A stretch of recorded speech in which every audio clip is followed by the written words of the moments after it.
Écoutez bien, petits et grands, écoutez bien l'histoire d'Antoine et les étoiles. Elle a été écrite par Jean-Pierre Hidat pour le spectacle que les trois chardons sont venus jouer dans les écoles. Écoutez bien, petits et grands, écoutez bien l'histoire d'Antoine.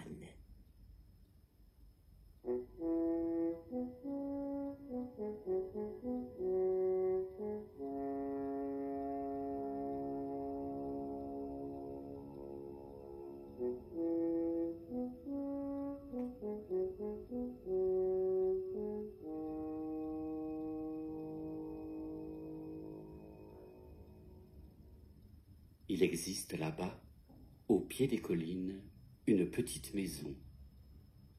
Dans cette maison, Antoine est né. Antoine a grandi, Antoine a vieilli. Dans cette maison, Antoine vit encore aujourd'hui.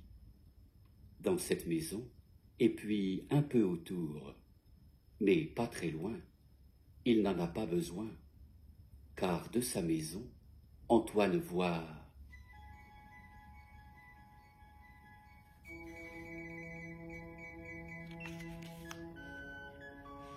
Il voit la petite chèvre de la montagne. Il voit le gros ours de la forêt et le lourd taureau de la plaine. Il voit dans le ciel l'aigle noir et la blanche colombe. Il voit dans le ruisseau le poisson aux écailles d'argent. Ce sont là ses amis. Il les connaît tous. Il les connaît bien. Et depuis toujours, chaque matin, Antoine sort devant sa maison et il les regarde jusqu'au soir. Et depuis toujours, chaque soir, Antoine rentre dans sa maison pour rêver qu'il les voit encore. Et dans son sommeil, Antoine sourit, car toujours ses amis resteront tout près de lui, le jour et la nuit. Mais sur le chemin, ce matin, trottine ma brave dame. Sur le chemin souffle mon bon monsieur. Sur le chemin marche à grands pas mon général. Ils viennent de la grande ville, découvrent les douces collines et, ravis et enchantés, tout aussitôt s'installent.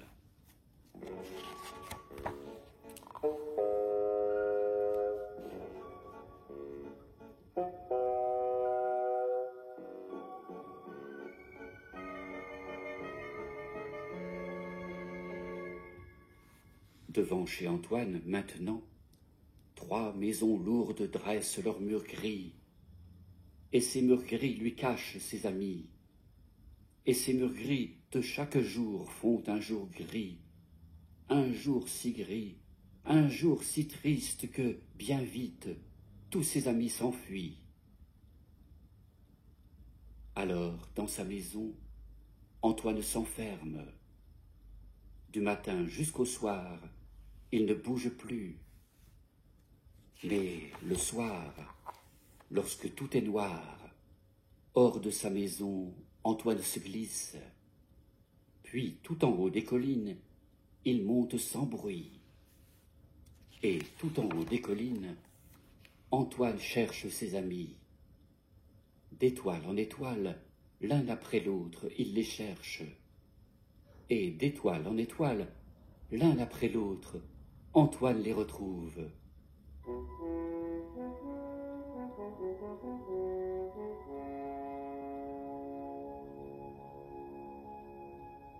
Ils sont tous là qui brillent dans le ciel. Ils sont tous là, et bien d'autres encore, qu'Antoine jamais n'avait vus, comme le lion et la licorne.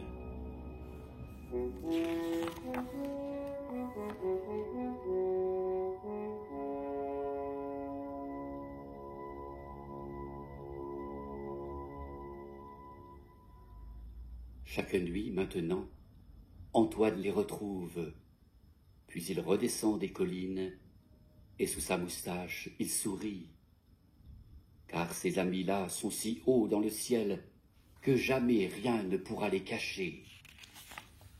Mais dans la nuit, tout à coup, ma brave dame pousse de petits cris. Elle a peur de ce qui marche dans la nuit, de ce qui marche et qui sourit. Mais dans la nuit, mon bon monsieur est en colère. Il déteste les petits cris qui le réveillent dans la nuit. Et dans la nuit, mon général cherche quoi faire pour arrêter aussitôt la colère et les petits cris. À présent, dorénavant et désormais, à Antoine, il interdit de monter sur les collines la nuit. Alors, dans sa maison, à nouveau, Antoine s'enferme. Mais chaque jour, en silence, Antoine tisse. Du matin jusqu'au soir, il tisse une grande toile, large et bleue comme la nuit. Et sur la grande toile, chaque nuit, Antoine coud. Du soir au matin, il coud de petites étoiles, tout comme il les a vues au fond du ciel de nuit.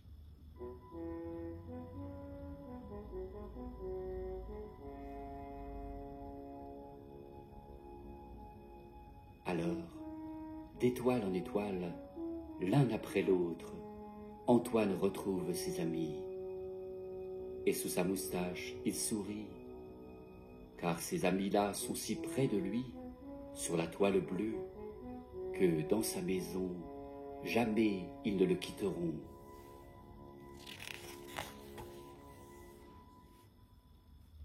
Mais à la porte ce matin, ma brave dame piétine, mon bon monsieur s'agite et mon général frappe. Ce que fait Antoine dans sa maison, le jour et la nuit, les attire, les agace, les inquiète.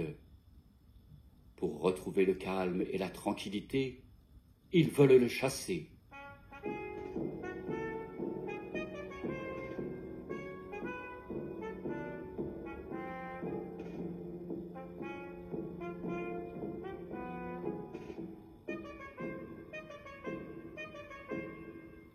Mais sans attendre, déjà, Antoine est parti. Sur les collines, alors, tombe un pesant silence. Sur les collines, plus rien ne bouge ni ne s'anime. Et dans les maisons grises s'installe l'ennui et la tristesse. Sur les collines, alors, un soleil froid s'abat. Sur les collines, un vent mauvais tournoie, et dans les maisons grises règne la peur et l'effroi. Fatigué et lassé, alors ma brave dame, mon bon monsieur, mon général, à leur tour se décident à partir. Abattus et déçus, ils quittent les collines et les maisons, abandonnés au vent et à la tourmente, lentement se délabrent et s'effondrent. Dans les ruines, au pied des collines, il ne reste plus aujourd'hui qu'une grande malle, solide et belle, tout comme neuve.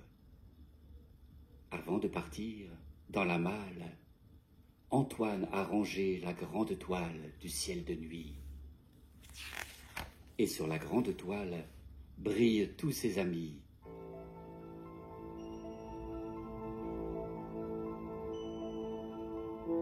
La petite chèvre, le lourd taureau et le gros ours, l'aigle noir et la blanche colombe, le poisson aux écailles d'argent, et même le lion et la licorne.